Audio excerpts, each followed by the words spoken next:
Show. शहर की fashion designer Ritu की शादी गांव के जमींदार शेर सिंह से हो जाती है, लेकिन शहरी कामकाजी रितु का गांव में मन नहीं लगता। क्या सासू माँ, ये गांव में तो कुछ नहीं है, मेरा दिल ही नहीं लगता यहाँ, क्या करूँ मैं?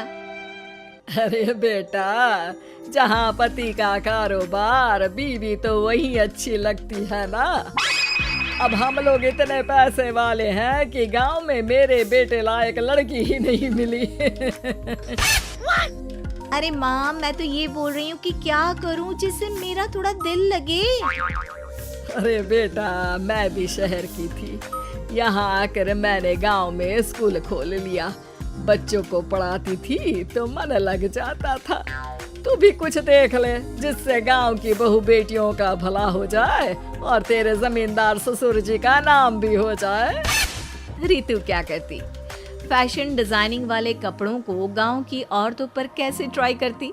लेकिन एक दिन, अरे क्या बात है डार्लिंग, बड़ी जल्दी उठ गई। और ये हाथ में फेविकॉल और कागज, कहाँ जा रही हो? मैंने सोच लिया है कि मैं अपना फैशन बुटीक खोलूंगी। गांव की औरतों को सजा धजा कर फैशन शो करूंगी और यहाँ की औरतों को भी शहर के फैशन से वाकिफ करवाऊंगी।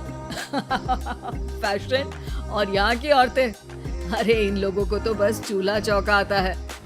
खाली समय में एक दूसरे के सर से जुएं निकालती हैं या फिर अचार पापड़ बनाती है। इन लोगों के बस के नहीं है फैशन को समझना। लेकिन रितु मानती नहीं। वो पूरे गांव में पोस्टर चिपका देती है कि किसी को भी नए डिजाइन के कपड़े पहनने का शौक है तो जल्दी जमींदार की बहू से मिले। लेकिन रितु की दुकान में 2 दिनों तक तो कोई आता ही नहीं। पर एक दिन, अरे कमला, क्या हुआ? क्या देख रही हो? ये पुतला देख रहा है दीदी। क्या दिख रहा है इसमें ऐसा? अब देखो तो दीदी, ये पुतला मेरे जैसा ही है ना, पतला दुबला लंबा, बस मैं काली और ये गोरा। तू ये बता, इस पुतले के कपड़े तुझे कैसे लग रहे हैं? अरे कपड़े तो बहुत ही सुंदर है दीदी, लेकिन तू ना बस कल इसी समय आ जाना और अपने जैसी 2-3 और को भी ले आना। अगले दिन कमला 2 लड़कियों को लेकर आ जाती है। रितु उन लोगों को अपने हाथ के सिले कपड़े पहनाती है और घर भेज देती है। उन लोगों को गांव की दूसरी औरतें भी देखती है। और फिर क्या, अगले दिन रितु जब दुकान खोलती है तो सामने बहुत सी औरतें उसके बनाए डिजाइनर कपड़े पहनने को तैयार खड़ी होती हैं। तुम लोगों को कपड़े के साथ ही हल्के मेकअप और स्किन केयर की भी क्लास देनी पड़ेगी। रितु गांव की औरतों को फैशन का ज्ञान देने में लग जाती है। एक दिन रितु का पति कहता है, अरे रितु, तुम्हारी फोटो पेपर में आई है। क्यों भाई, ऐसा क्या कर दिया मैंने? क्या लिखा है?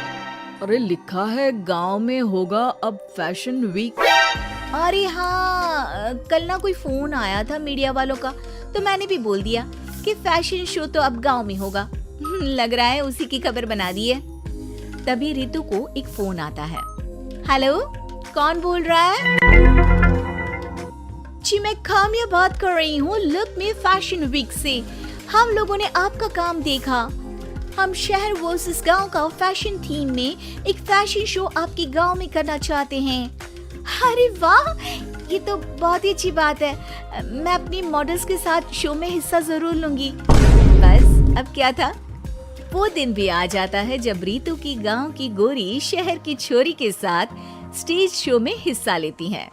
शो के बाद, अरे आपकी वो जो कलेक्शन है ना, मैं उसकी पूरी सीरीज खरीदना चाहती हूँ। सच में आपने वो कपड़े डिजाइन करे जो आज के लोग आसानी से घर और बाजार में पहन सकते हैं और बजट में भी है।